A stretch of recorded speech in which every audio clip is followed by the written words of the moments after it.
Hello traders, and welcome to the Stock Goodies Chart School.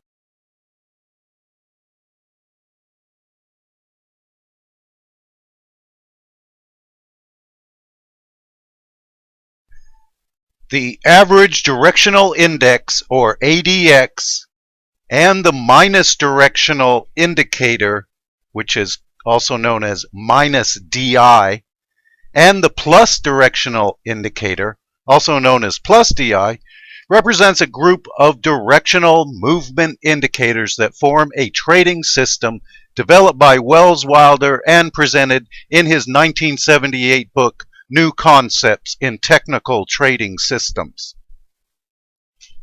This book also included details on the average true range, or ATR, the parabolic SAR system, and the RSI.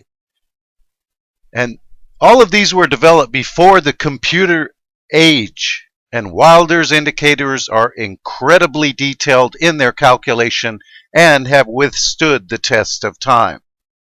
Now let's go ahead and load up the ADX on this chart for WPX here on StockCharts.com. If you scroll down to the bottom, under Indicators, you will notice that there are two instances of the ADX. Okay, this first one just shows the ADX. And what it does is it shows strength of a trend. It does not indicate which way the trend is. Anything over 20 means a stock is trending strongly. Okay, but let's go back and load the full ADX here, which is called the W/ADX directional movement. This will include the green and red line, which is the green line is the DI plus right here. The red line is the DI minus right there. And the ADX is the black line right there, set at a period of 14, which is the standard setting. And I recommend keeping this setting because the math on this particular indicator is extremely complicated, and it's set at 14 for a reason. Okay, now let's talk about the DI plus and the DI minus. Okay, as I mentioned, the ADX itself only determines the strength of a trend. It does not say which direction. That's the job of the DI plus and the DI minus. Now right here there is a crossover where the green DI plus crosses up through the down ticking DI minus, the red line right here. And many consider that to be a buy signal. And if you look at the chart, that would have been a good buy signal. So the direction of the trend is all about the DI plus, which is up ticking. The DI minus is down ticking. Okay. Now let's take a look at the high. On this chart, this day was where it topped out. And at the same time, the DI plus started a downtrend and the DI minus started an uptrend. And they started pinching together real close here. Okay. So when the DI plus starts down and the DI minus starts up, the stock will be in a downtrend, which it is. Okay, but this whole time, the DI plus remained above the DI minus. There were no other crossovers. Now I'm going to get into the annotate chart section where I can put lines on this chart and show you exactly how this works on a few different charts.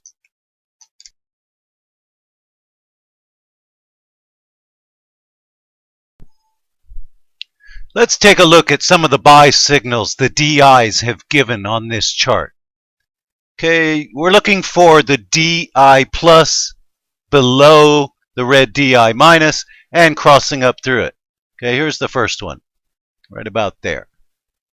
Didn't work so good. The next instance is right here. The green DI plus is below the red DI minus, and it crosses up through it right here. That's a buy signal. Let me move that a little bit to the left, where the actual crossover is, right there. Okay, and the stock went up very nicely from about $15 to $17. The next time it happens is right here. And the stock makes another move from $15 to $18. A very bullish buy signal. This is the next buy signal the DIs gave. And this time it ran from $15 to $21. So you can see that the buy signals work pretty good here. All right. And I don't think there was any more. It might have crossed right here. It's really kind of clustered up. But right here, the DI plus started going up and diverging from the down-ticking DI minus. So let's just go ahead and pick that spot right there. The stock moved from $19 to almost $20. Okay. So whenever you see the DI plus diverging from the down-ticking DI minus, that's bullish. So let's go ahead and look at some of the sell signals this has given. Okay, the DI minus crossed down through the DI plus right here. And the stock began a downtrend right here. There was no actual signal, no crossover on this downtrend other than the DI plus started down and the DI minus started up. Same thing here. No actual crossover because it had been such a strong trend that they weren't even close enough to cross. So when you see a peak in the DI plus where it starts down and a valley on the DI minus where it starts up, that could be considered a pretty good sell signal. And the stock goes down. That's where it started down. Same thing right here. The DI plus starts down, the DI minus starts up right about at this point, and that was also a top where the stock took a pretty good fall. The same thing happened here. This was a huge peak after a huge strong rally. The ADX is showing it is a very strong rally, well above the 20 line, which is right here. This is where it crossed the 20 line. Same thing here. DI plus is it's up, but headed down. DI minus starts pinching together with it. So this should be the beginning of another downtrend, which it is. Okay, so you can see how the crossovers are important, either bullish or bearish, and they work quite often. And the peaks and valleys are also very important for calling tops. Now, while calculations for the DIs are quite complex, interpretation is pretty straightforward, and successful implementation takes a lot of practice. Because DI plus and DI minus crossovers are quite frequent, and chartists need to look elsewhere for confirmation help. Volume-based indicators, basic trend analysis, and chart patterns can help distinguish between strong crossover signals from weak crossover signals. Now let's take a look at this chart here of IGT. First of all, this is a buy signal right here. And it worked. The stock ran from 1350 to about 1550 in a matter of a couple of weeks. Then there's a lot of whipsawing through this area. A couple of 3, 4, a number of different crossovers. Okay, but right here, chart pattern. Here's a double bottom, shaped like a W.